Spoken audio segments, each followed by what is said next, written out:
I am the tofu golem. Please enjoy the video.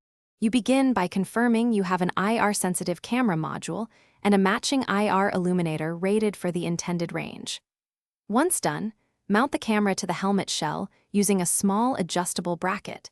Secure wiring along the shell with heat shrink and zip ties. Use solder power leads to a boost regulator configured to the camera's voltage.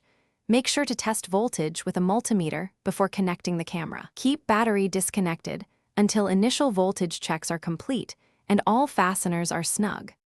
You now focus on optics and routing.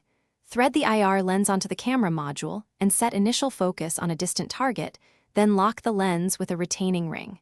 Next, wire the IR illuminator through a toggle switch and a current-limiting resistor or constant current driver. This prevents LED overheating.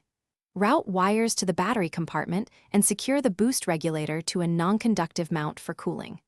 Once wired, briefly connect power to confirm live video output and adjust lens focus while viewing.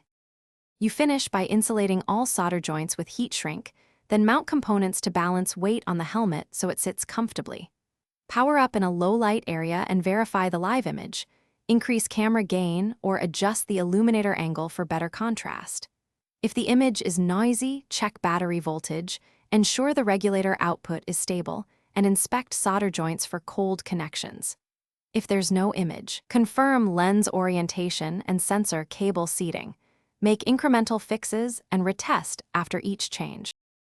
Thanks for watching. Consider subscribing if we helped you today.